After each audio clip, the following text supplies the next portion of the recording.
help.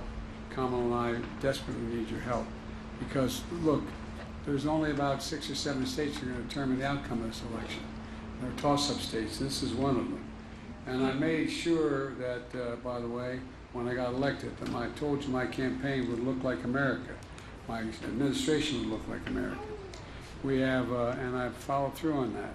For example, Secretary Becerra is lowering prescription drug costs. He's heading up one whole agency. Secretary Cardona is easing student debt, among other things. And Administrator Guzman is investing in small business. Look, I want to remind folks, because we turned out in 2020, we achieved the lowest unemployment rate for Latinos in a long, long time. We cut Hispanic child poverty to record lows. We lowered healthcare costs. We made historic investments in Latino small businesses, and we addressed gun violence in the communities. And we're excited now that ASU is joining the ranks of other historic serving institutions because they didn't get part of that $15 billion.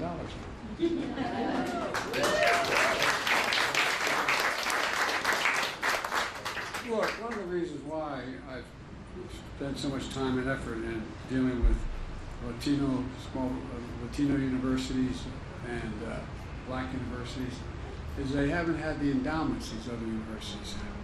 So the jobs of the future, the high-tech jobs, they don't have the laboratories. They don't have the ability to train. Every student is as competent as anybody going to Harvard or Yale or Stanford or anywhere else, but they don't have the means to train. And so that's where the money's going primarily. It's going not only to get them in school, but to be able to put together the laboratories to train them, be the engineers, the technicians, the people who are going to lead the technology of the future. And look, folks, the fact is that I shouldn't probably get started on it, but I promised I'd be brief, and I don't want to say hello to every one of you. But look, this election is not a referendum on me. It's an election between me and a guy named Trump.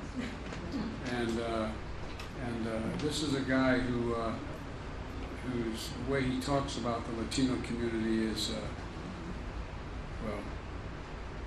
2016, he called Latinos criminal, drug dealers, and rapists when he came down the escalator. Now he says immigrants are poisoning the blood of our country. What the hell is he talking about? No, I'm serious. Thinking, but we are, in fact, the reason we're as good as we are is because we are the most diverse country in the world. Seriously, you know.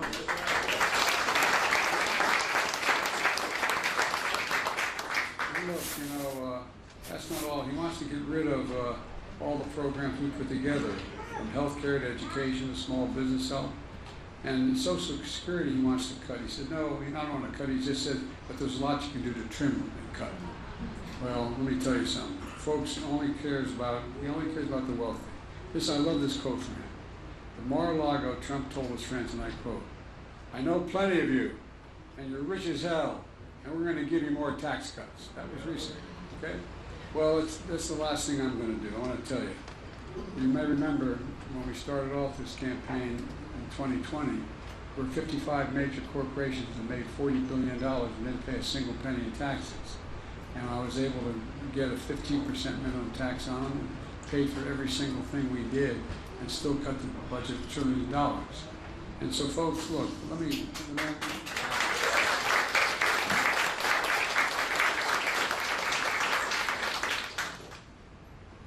I don't want to get going, give me the whole speech. Let me just tell you one thing.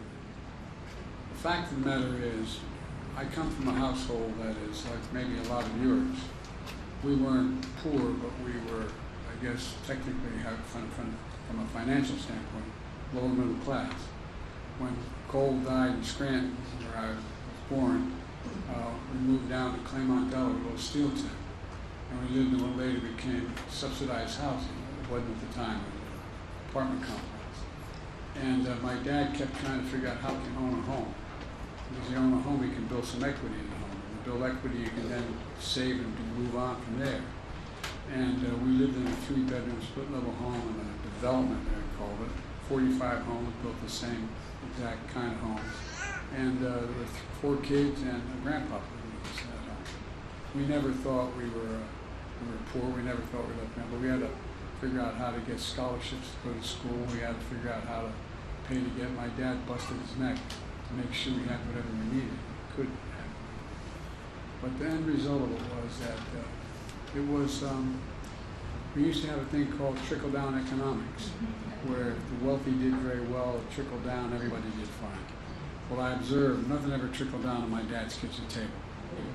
And so when I got elected, I decided I was going to build a country from the middle out and the bottom up, not the top down. That way, everybody does well. The wealthy still can do well.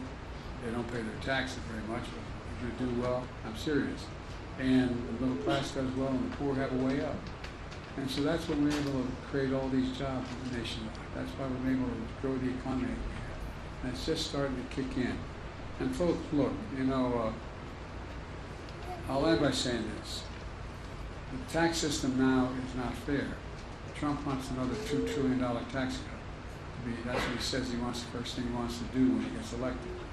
Well, his administration caused the biggest deficit in American history in a 4-year period. The biggest in American history. And we cut deficit by the time it's out, over $2 trillion, cut the deficit. But here's what he wants to do. He wants to make sure that the biggest corporations continue to benefit. Well, look, in the United States today, and I'll end with this, there are 1,000 billionaires. I'm a capitalist. If you can make $1 billion, wonderful. If you can make $1 million, wonderful. But I tell you what, you ought to pay your fair share. Right.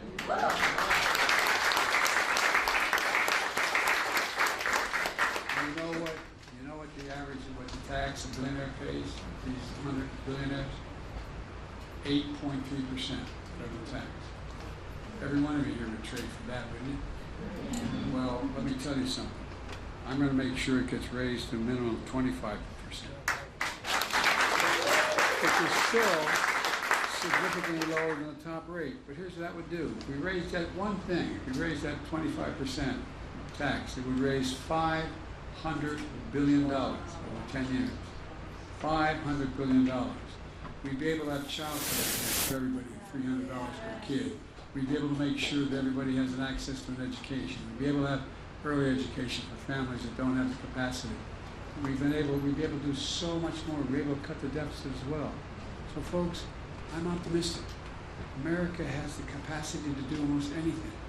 We just have to remember who the hell we are. We're the United States of America.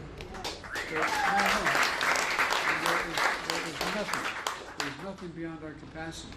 We're the only nation in the world that's gone through, like a researcher in history, the only nation in the world that has gone through every crisis we've ever gone through and come out stronger than we went in. Only case, only nation.